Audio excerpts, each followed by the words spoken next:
Robert Downey Jr. is going to portray Dr. Doom. The Russo brothers are back to direct multiple Avengers movies. And my favorite things that happen in regards to announcements aren't even Marvel and DC. So much to get into that I had to get my friend, business partner, and variant comic producer Davis Ryder on the mic. With how many times that we have been on the ground floor when news has been broken, I'm surprised it took us this long to finally make one of these videos, but we're here and I'm excited to get into it. Let's kick it off with one of the most expensive Marvel movies currently being produced, over $300 million. And it's Captain America, Brave New World. And let's get into some of the things that we didn't know prior to San Diego Comic-Con. The first being that Kevin Feige stated that Captain America, Brave New World is a return to the grounded aspects of the Winter Soldier. I love that movie. That gives me high hopes. Giancarlo Esposito's role was unknown up until this convention. And now we know he's going to be the leader of the Serpent Society, the character named Sidewinder, which is very interesting because I thought that they had canned that whole villainous team because of how poorly it was portrayed in the pre-screening. Curious. Then we also have Harrison Ford, who seems very excited. He's literally on stage, hulking out.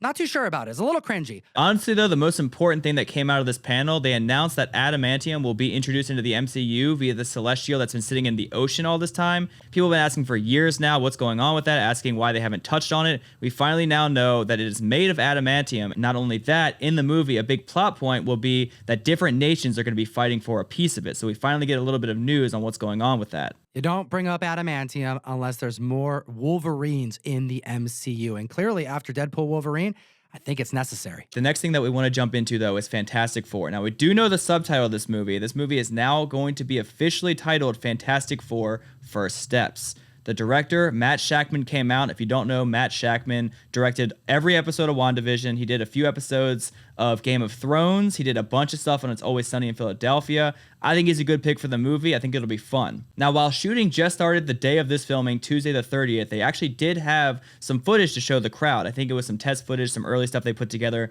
just for San Diego Comic-Con. In this trailer, we saw Reed Richards teaching a class with an old school 60s accent, which felt very fitting. We got to see the Thing and kind of a silhouette, so we didn't get a full reveal, but we did get to see him a little bit. We saw them in their astronaut suits about to go on their first expedition. But the biggest thing that we got from this footage was at the very end, screen goes black, and when it comes up, we do get to see our first reveal of Galactus. Galactus looks so good. This is something I was not expecting to see at San Diego Comic-Con. He looks daunting. He looks scary. The night before this reveal, we were on a rooftop and we actually saw this light show that featured Galactus. So we knew that this was coming. I didn't know how much we were going to be able to see, though, but I will say I'm very excited. The little bit that we got looks really cool. He definitely doesn't look like a big floating cloud. I'm excited about that. And I'm curious to see how much he's actually in this movie. They even brought out a flying car for the panel, hung up on ropes, kind of dangling across the stage and making everyone feel a little nervous, like the damn thing was going to just fall down and crash into the crowd. But I think the real question is Pedro Pascal and Vanessa Kirby dating? Because I'm really hoping after seeing this footage that that's the case. Yeah, they definitely seem to have that going on.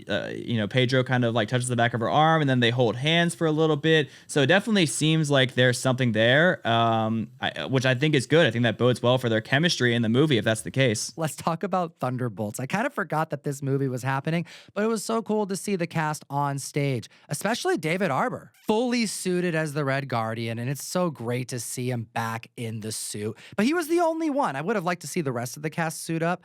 However, we do see the entire cast. This is going to be a great opportunity for all of these characters to share the spotlight again on screen. At the end of the panel, the entire crowd did get an early trailer for the movie. We got to see most of the characters. We got to see Lewis Pullman, but unfortunately he was not in costume as the Sentry. I guess Ghost has a new costume. We got to see a lot of action sequences with Yelena Belova, Winter Soldier, and all the other characters.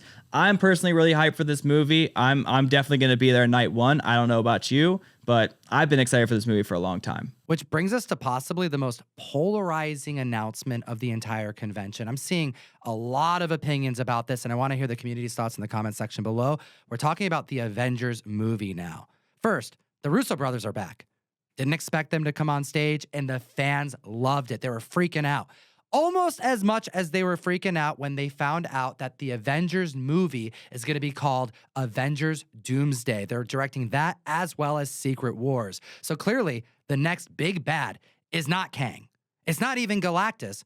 It's Dr. Doom. They brought out a bunch of people dressed up as Dr. Doom, but to everyone's surprise, they actually announced who it was. And if you have had social media open at all since San Diego Comic-Con, you now know that Robert Downey Jr. was revealed to be the next big bad. But he was revealed not as a alternate version of Tony Stark. No, he was revealed as Victor Von Doom, a different person. Yeah, I'm not entirely sure how I feel about this. You know, we have Benedict Cumberbatch playing multiple versions of Doctor Strange in different movies, but then Reed Richards is now being played by two different actors, so I'm not really sure which way they're kind of going with that. I think a lot of people thought that he was just going to be playing an alternate reality version of Tony Stark, but they did confirm by saying there's only one person that can play Victor Von Doom, and that is Robert Downey Jr. The Russo brothers specifically said that they needed one of the greatest actors in the world to portray one of the greatest Marvel villains, and that they had to have Robert Downey Jr. And on the other end, apparently, Robert Downey Jr. said he would only reprise the role if the Russo brothers directed the film. One thing that I found to be very interesting during all this is that when the Russo brothers came out, they said that they were going to direct the storyline for the first comic that they ever read, which was Secret Wars, which we can only assume is the 1984. Up until now, everybody had basically been assuming that the 2015 Secret Wars was the one that they were going to be adapting. So was that ever the case, or are they switching it up? Who knows, but I'm really excited.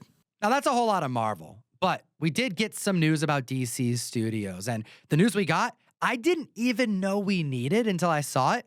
They're redesigning, or have redesigned, the DC logo, giving it a more nostalgia feel, and I think that's probably indicative of where they're headed with these movies, more of a back to the grassroots type of thing. And we also got updates about the Matt Reeves Batman film, one of the best Batman films to have ever been made. And Batman 2 officially begins filming next year, slated to be in theaters October 2nd, 2026. Now, that may feel like it's way in the distance, but during the interim, we are getting the Colin Farrell Penguin show, which has been announced to take place after the Matt Reeves Batman film, like days after the movie, that will lead right into the Batman 2. And outside of that, we got a new trailer for the Penguin show that debuts September 8th. I'm very excited for it. I think he was one of the most standout parts of that movie. I'm definitely going to be watching, and I'm sure a lot of the community will be as well. So let us know in the comments if you're going to be checking that one out. And that's it for DC. Like, really, was there anything else that they announced? I feel like next year, they're going to have to come to the show with a bit more heat.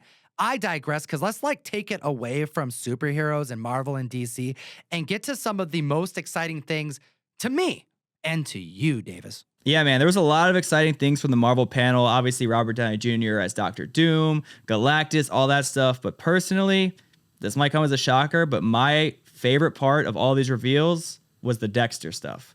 Dexter is my favorite show of all time.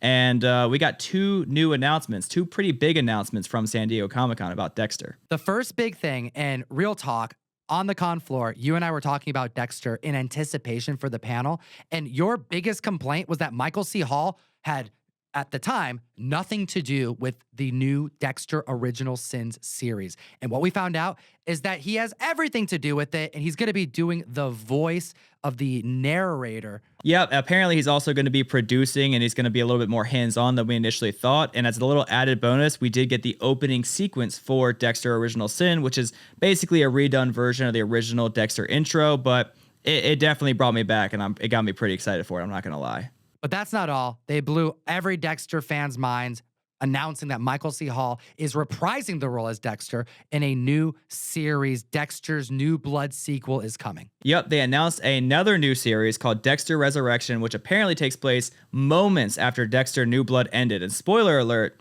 Dexter died at the end of New Blood. So when asked about it, Michael C. Hall, the only thing that he had to say was that it's really cold out there. I'm not sure if that means that maybe the blood slowed and that he didn't die. I'm not sure. This happened years ago, and everybody was assuming that he was a goner. But as of now, we got Dexter Resurrection, and I could not be more hyped. Which now brings us to my favorite announcement at San Diego Comic-Con. You guys all know my favorite superhero show, anything, is The Boys. I think it's the greatest show on television right now. And after season 4 concluded, the only complaint that I had was there wasn't enough Soldier Boy. There wasn't enough Jensen Ackles. How could they not include him more? And after the announcement, it all makes sense. There is a prequel series currently being developed. They're taking us way back to the 1950s. They're taking us to the JSA version of The Boys, The Paybacks, and it's going to be led by Jensen Ackles' Soldier Boy, and they're bringing back Aya Cash as Stormfront, and you know her from season 3. Outside of that, we did get some quick updates. We have Gen V Season 2 premiering in 2025, and the one thing they did have to say about that was that Chase Crawford will be returning as the Deep in that show. That's kind of a fun thing. Outside of that, we have The Boys Season 5. We obviously know that's coming in 2026. They did confirm that the writers have been working on that season, the final season, for 2 months now. Let's not forget about The Boys Mexico. That's in early development with Diego Luna and Gael Garcia Bernal producing. The series may be ending with season 5, you know, Homelander and Billy Butcher and Huey, but the universe is just beginning to grow. What do you think about all of these San Diego Comic-Con announcements? Hall H on fire again. It's been years. It feels good. Was one of your favorite things something we didn't talk about? I got to know your thoughts. And as always, Geek responsibly. enough said.